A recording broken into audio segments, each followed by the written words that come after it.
भरत अनुज सौमित्र समेता पठवन चले भगत कृत चेता। अंगद हृदय प्रेम नहीं थोरा फिर चितव राम की ओरा। बार बार कर दंड प्रणामा मन अस रहन कयहि मोहि रामा। राम बिलोकनि बोलनि चलनि सुमिर सुमिर सोचत हसी मिलनी। प्रभु रुख देखि विनय बहुभाषी चलहु हृदय पद पंकज राखी। अधि आदर सब कपि पहुँचाए पाहिन सहित भरत पुनि आए। तब सुग्रीव चरण गई चरना भांति विनय कीने। तब सुग्रीव चरण गहि नाना भांति विनय कीने हनुमाना।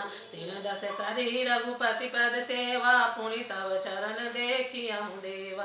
पुण्य पुंज तुम पवन कुमारा सेवहु जाहि कृपा आगारा। अस कहि कपि सब चले तुरंता अंगद कयहि सुनहु हनुमंता। कयहु दंडवत प्रभु सय तुम्हि कयहु कर जोर। बार बार रघुनायक ही सुरति करायहु मोर। अस कहि चलेहु बाली सुत फिर आयहु हनुमंत।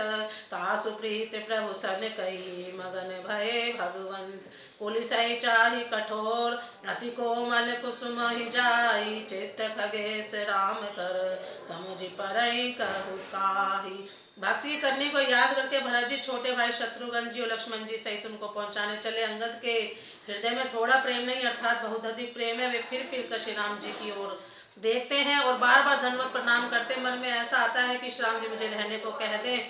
वे श्री राम जी के देखने की, बोलने की, चलने की तथा हंसकर मिलने की रीति को याद कर करके सोचते हैं। दुखी होते किंतु प्रभु का रुख देखकर बहुत से विनय वचन कहकर तथा हृदय में चरण कमलों को रखकर वे चले। अत्यंत आदर के साथ सब वानरों को पहुंचाकर भाइयों सहित भरत जी लौट आए।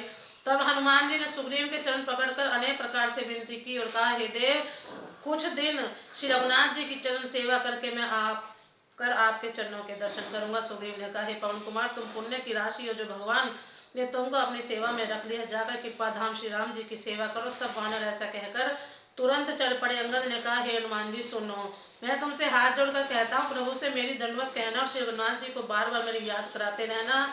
ऐसा कहकर बाली पुत्र अंगद चले। तब हनुमान जी लौट आकर प्रभु से उनका प्रेम वर्णन किया। उसे सुनकर भगवान प्रेम मगन हो गए। कहा, कुसुंडी जी कहते हैं, गरुड़ जी, श्री राम जी का चित्र वज्र से भी अत्यंत कठोर और फूल से भी अत्यंत कोमल है। तब कहिए वे किसी की समझ में कैसे आ सकता है।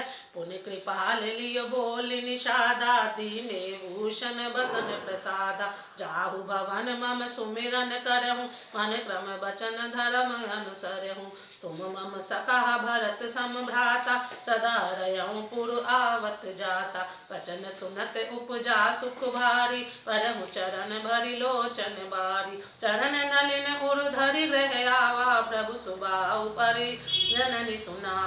रघुपति चरित देख पुरवासी पुनि पुनि कयहि धन्य सुख राशि।